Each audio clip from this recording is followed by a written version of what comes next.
So for this question, we're given a regular hexagon, which we're shown here, and we're told that the shortest distance between two opposite sides is 12 centimetres. We want to find the area of this regular hexagon. So how are we going to go about doing this? Let's just check we understand what it means when it says the shortest distance between two opposite sides. So it's going to look something like this. These lines across here are the shortest distance. What we can't have is something going from here to here, because that's going to be a different distance, which is longer. So it looks something like this.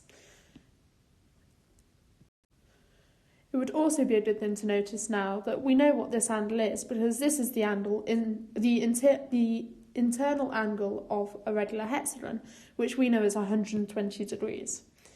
Okay, so we also know that these two angles must be 30 degrees each, because we have an isosceles triangle and the total angles must add to 180 degrees.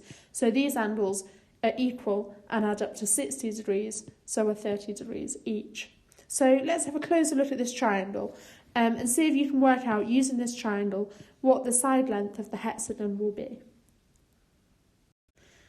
Okay, so our triangle looks something like this. I've just flipped it round. It's this triangle here. Flipped around so it's a bit easier to see what's going on. As I said, we want to find the side length of the hexagon, so this side here. So we've called that x. I've written on all the angles we know, and we know that this is 12 centimetres, so this comes from here. So do you know any rules or formula which might help us work out x from the information we're given? So the one I'm thinking of is the sine rule. So we take the sine of one angle and divide by the length of the side opposite it, and then we take the sine of another angle and divide by the length of the side opposite that, and these two things are equal. So sine of 120 over 12 is equal to sine of 30 over x. So now you just need to work out what sine of 120 and 30 are. So sine of 120 is equal to sine of 60 because of the periodicity of sine. And so we can draw a little table and work out the values of sine theta for each theta, 0, 30, 45 and 60. And then we see our answers are sine 30 is a half and sine 120 is root 3 over 2.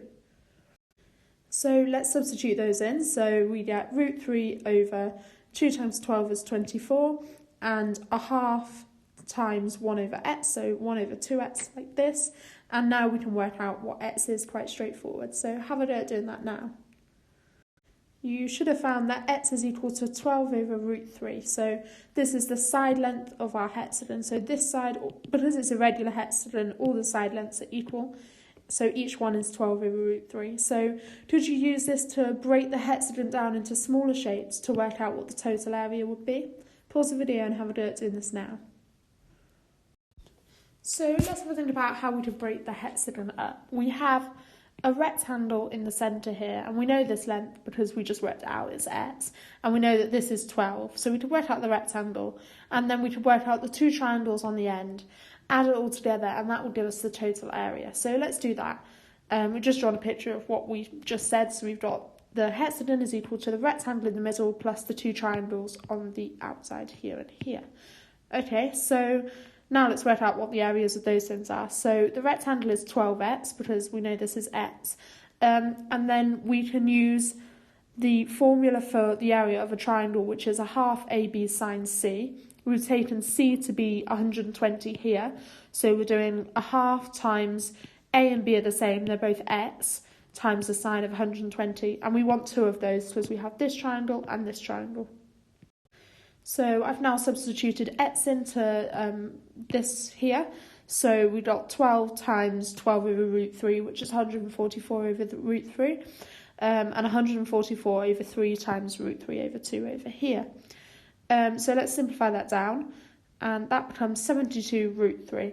And so our answer is E.